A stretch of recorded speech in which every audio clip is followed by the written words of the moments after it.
عليكم ورحمة الله وبركاته. الحمد لله نحمده ونستعينه ونستغفره ونؤمن به ونتوكل عليه ونعوذ بالله من شرور أنفسنا ومن سيئات أعمالنا.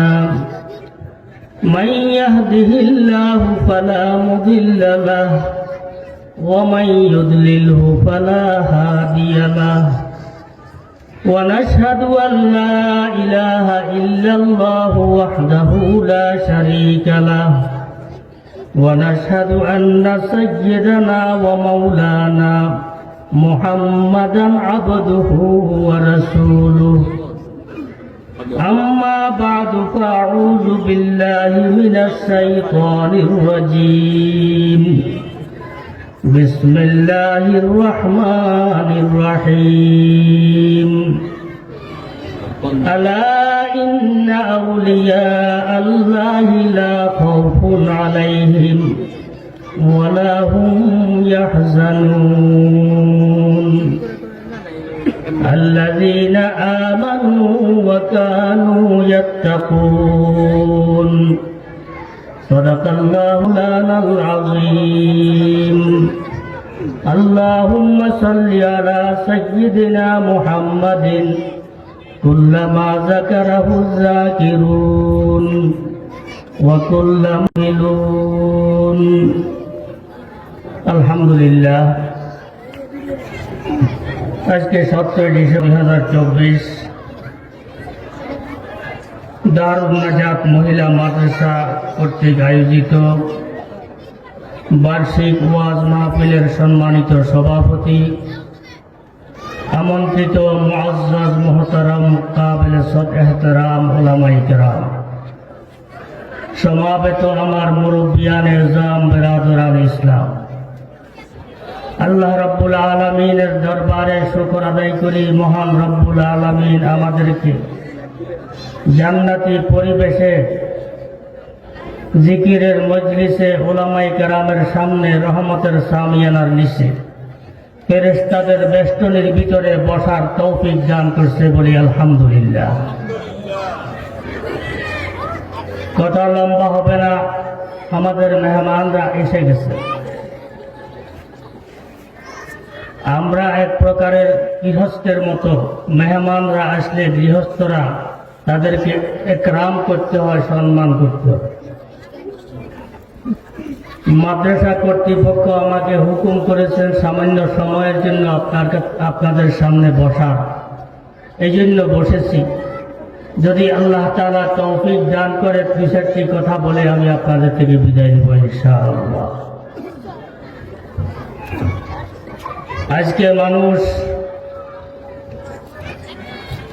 নিজের অতীত, বর্তমান, ভবিষ্যৎ এই তিনটার সময়কে চিন্তা করার মতো লোক পৃথিবীতে কম।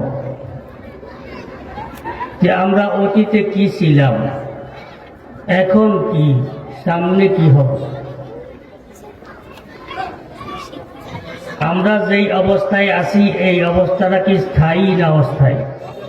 কথা বলেন আমার সাথে। আমরা যেই অবস্থায় আছি এই অবস্থাটা কি স্থায়ী না অস্থায়ী? অস্থায়ী। এই অবস্থাটা আগেও ছিল না, সামনেও থাকবে না। আগেও ছিল না, সামনেও থাকবে না। আজকে যারা যুবক, অতীতে তারা যুবক ছিল না, তারা ছিল শিশু, এখন হয়েছে যুবক।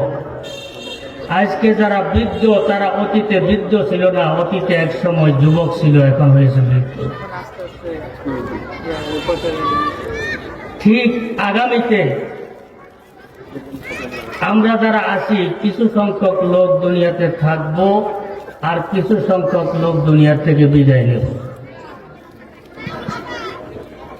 আমরা এক সময় ছিলাম না, আমাদের অস্তিত্বও ছিল না। আমার জন্মের একদিন আগেও কেউ জানে না আমার নাম কি। কি জানে?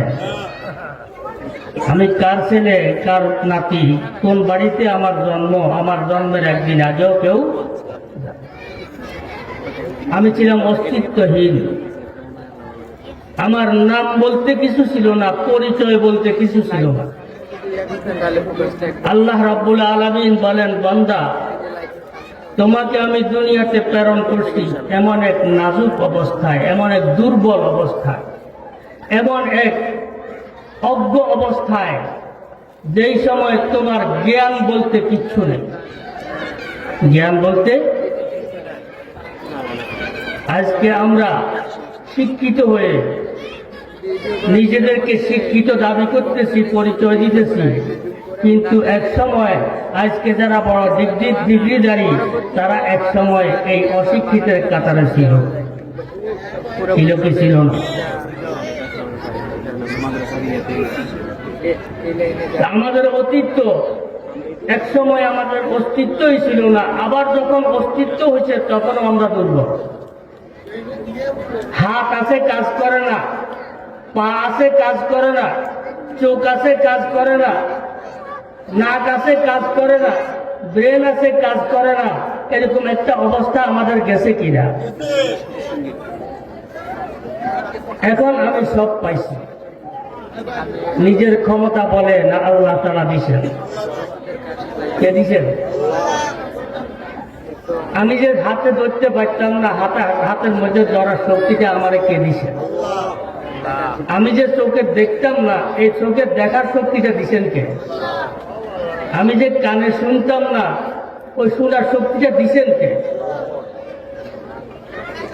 আল্লাহু আখরাজাকুম মিন বুতুনি উম্মাহাতিকুম লা তা'লামুনা শাইআ। আমার আল্লাহ বলেন, ও আমার বান্দা বান্দীরা, আমি আল্লাহই তোমাদেরকে তোমাদের মায়ের পেট থেকে বাহির করেছি। কে বাহির করছে? আল্লাহ যদি বাহির না করতেন, আমার কি ক্ষমতা ছিল মার পেট থেকে জীবিত বাহির হওয়ার? কে বাহির করছে? কোন অবস্থায় বাহির করছেন সেটাও বলে, লা তা'লামুনা শাইআ। তোমরা কিছুই জানতে না, কিচ্ছু জানতে না। ব্যাখ্যা করলে সময় লাগবে, দরকার নাই, অর্থ বলতেছি শুধু।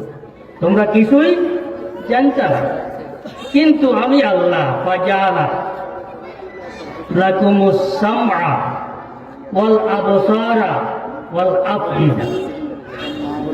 আমি আল্লাহ তোমাদেরকে সর্বপ্রথম শ্রবণ শক্তি দিছি, কানকে সজাগ করে দিছি। সর্বপ্রথম কি কি কোন অঙ্গকে সজাগ করছি? কানকে। ফাজাআলা লাকুমুস সামআ, প্রথম আমি আল্লাহ তোমাদের কানকে সজাগ করছি। এরপরে আবসারা, চোখকে সজাগ করছি। এরপরে দিল খুলছি, দেবাগ খুলছি। ধাপে ধাপে তোমাদেরকে উন্নতির দিকে নিয়ে যাচ্ছি। কেন? লাআল্লাকুম তাশকুরুন, তোমরা যেন আমার শুকর আদায় করতে। এগুলা আমার নেয়ামত মনে করিয়া যেন শুকর আদায় করতে। ঠিক সেই একটা অবস্থায় দুনিয়াতে আসছি। এখন আমি আল্লাহর পক্ষ থেকে দেওয়া শ্রবণ শক্তি, দৃষ্টি শক্তি, বাক শক্তি, সব শক্তি পাইয়া, শিক্ষা দীক্ষা অর্জন করিয়া, বড় শিক্ষিত হইয়া, ডিগ্রি লাভ করিয়া আমি আমার অতীতকে ভুলে গেছি।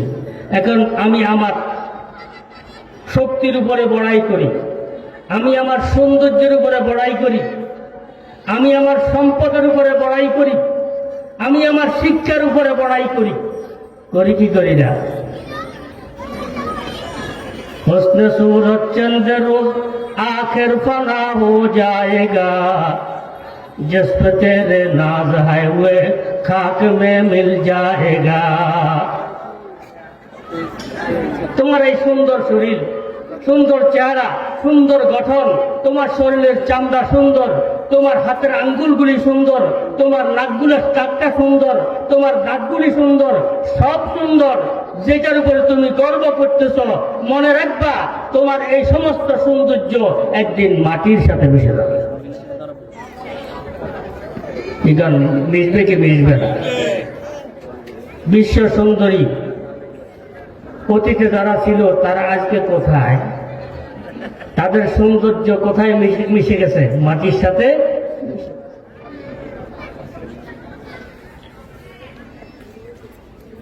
এই জন্য কবি বলে, कैसी कैसी खूबसूरत रानिया শাহজাদিয়া। রাজার স্ত্রীকে রানী বলে, রাজার মেয়েকে শাহজাদি বলে।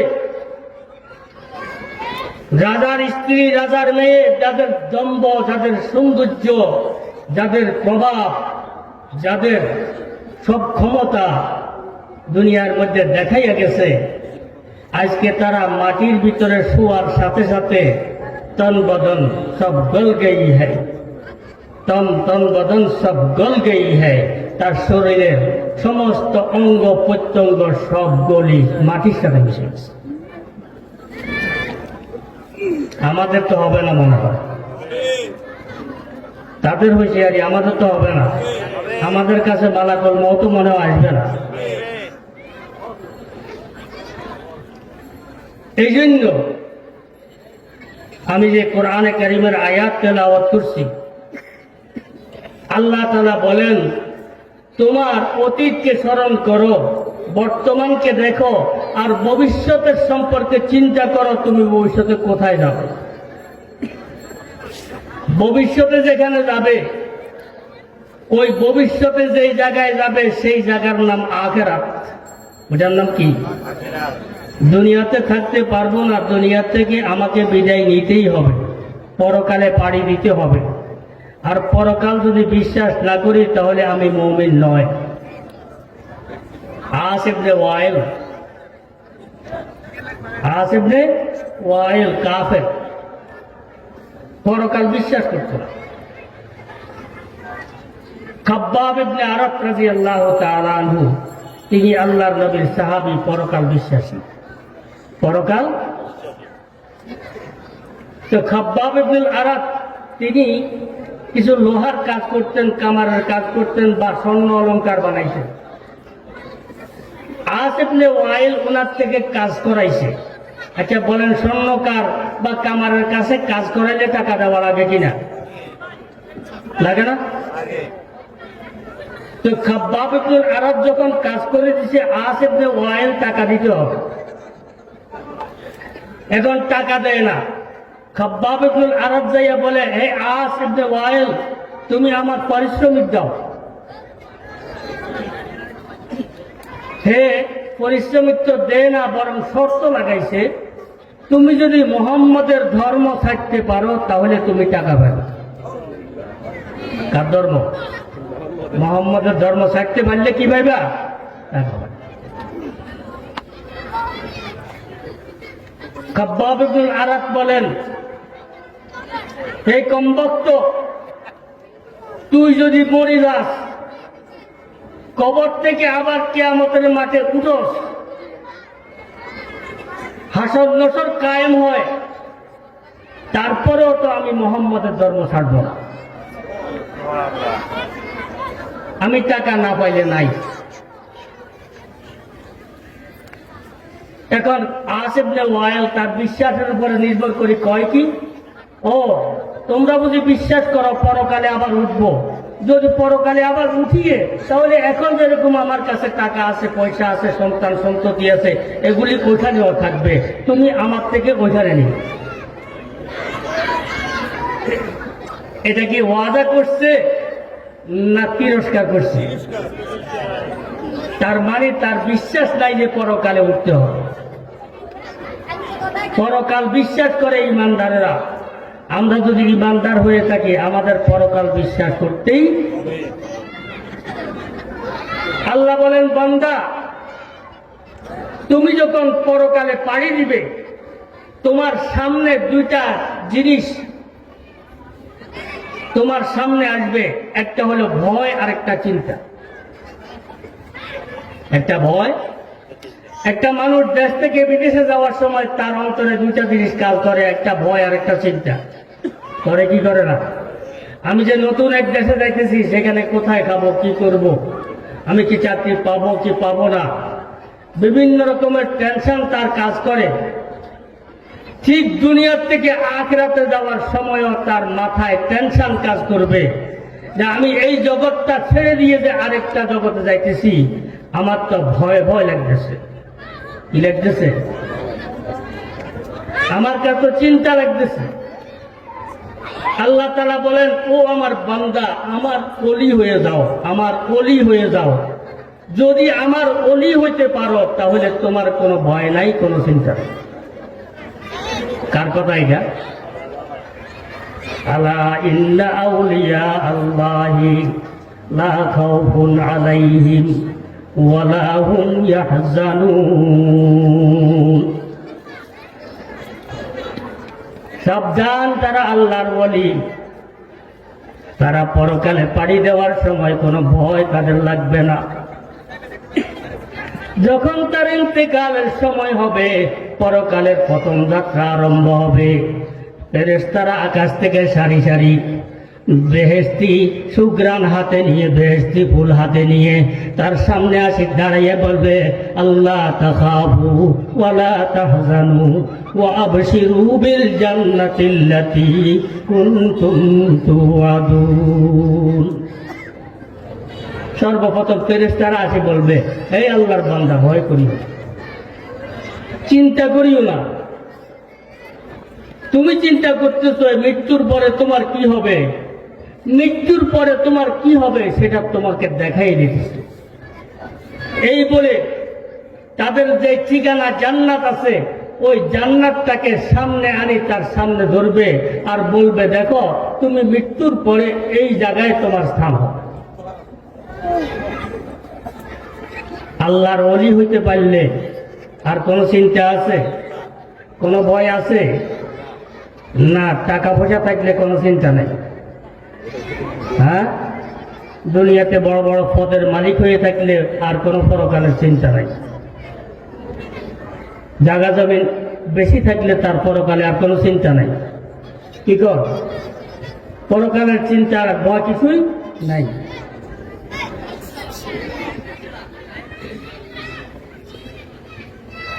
পরকালের চিন্তা নাই কার? যারা আল্লাহর ওলি তারা। আমি এই দুইটা কথা বলতেছি। ওলি কারা? বড় বড় আলেম হইতে হবে, ওলি হইতে হইলে এরকম কোনো শর্ত আল্লাহ দেন নাই। আল্লাহ বলছেন, সর্বপ্রথম তোমার ইমানকে মজবুত করো। কি মজবুত করো? ইমানকে মজবুত করো, ইমানের উপরে অটল থাকো, আর তাকওয়া ইখতিয়ার করো, খোদার ভয় অন্তরে জমাও। এই দুইটা জিনিস তোমার কাছে থাকলে তুমি আল্লাহর ওলি। তোমার পরকালে কোনো চিন্তা নাই, কোনো ভয় নাই। আল্লাহ তাআলা আমাদেরকে ঈমান মজবুত করে আল্লাহর ভয় অন্তরে ঢুকাইয়া আল্লাহর ওলি হইয়া দুনিয়া থেকে যাওয়ার তৌফিক দান করুন। ওয়া মা আলাইনা ইল্লাল বালাগ। আসসালামু আলাইকুম ওয়া রাহমাতুল্লাহ।